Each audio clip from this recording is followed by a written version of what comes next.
Good day everyone, I am Jayan Enriquez.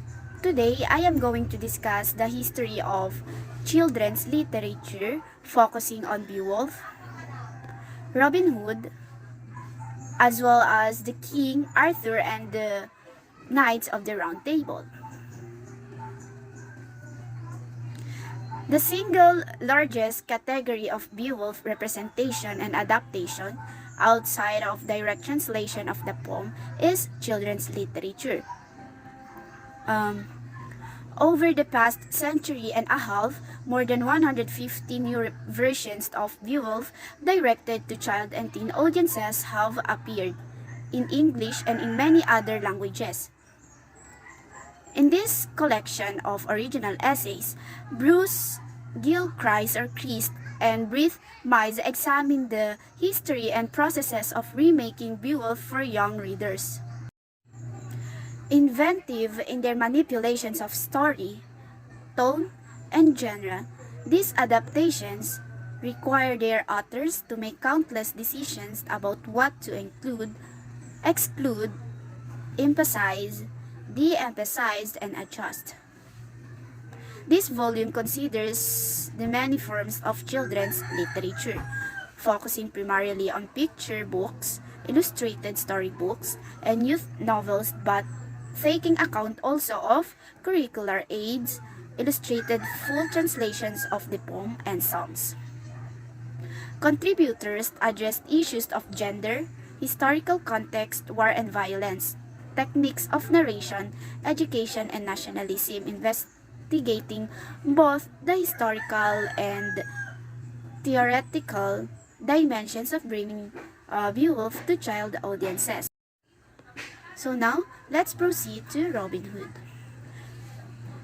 So the Robin Hood story has long been a most pliable frame, from its roots in the medieval ballad to its present incarnations as coming-of-age narrative. It has taken a multitude of forms when it has been presented to young readers.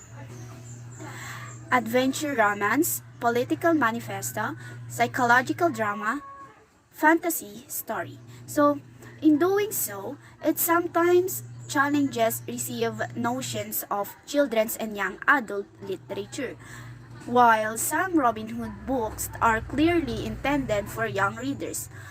Others blur the boundaries, sometimes in ways we can upload, since they help break down artificial boundaries dividing fiction for children from that for adults. A look at the legend's long history helps us understand why the story lends itself to such a wide variety of retellings. So this time, let's proceed to King Arthur and his Knights of the Round Table. So, King Arthur and his Knights of the Round Table is a retelling of the legendary Arthurian tales for children, written by Roger Lancelin Green and published originally in 1953 by Puffin. Green weaves together the stories from Sir Thomas Malory's Arthurian Chronicle Le Morte d'Arthur with other Arthurian poems and folk tales from around Europe. He compiles the stories into a single grand narrative of King Arthur's rise to power, the gathering of his knights, the quest for the Holy Grail, and Britain's descent back into darkness. The book has been republished several times and was made an official Puffin Classic in 2008. This guide follows the Puffin Classics paperback edition published in 2015. So, now, I am going to describe the following: the ABC books, horn books, and chapbooks. Also called the Abecedaria books. So, ABC books contain in addition to the alphabet, depending on their historical function, a selection of illustrations, rhymes, a syllabarium, prayers, biblical texts, or stories. Originally, alphabet books were developed to teach children spelling and reading, But soon, they started to serve more purposes than the mere instruction of the order, sound, and shape of the letters. The genre evolved into an instrument of religious and moral instruction. And nowadays, most ABC books mainly serve to amuse children with illustrations, stories, and rhymes when they already know the alphabet. So the next is the horn books, often taking the shape of primers for learning the alphabet. Were made of ivory, wood, leather, and sometimes metal. Developed before the advent of movable type printing, circa 1450 to 1455, horn books were used to teach children's letters, numbers, arithmetic, poetry, and Bible verses. Next is chapbooks. According to Merriam-Webster, chapbooks defines them as a small book containing ballads, poems, tales, or tracts. They are collections of poems, stories, or an experimental mix of both. Chapbooks usually over in the range of 20 to 40 pages and are more affordable purchases to their novel counterparts. So for the last part of the discussion, I'm going to discuss the Renaissance period by pointing out the most important events that led to the development of children's literature.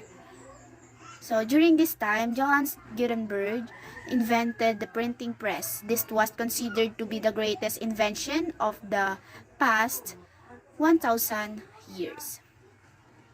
The printing press made it possible to make books in a fraction of the time it took to copy them by hand.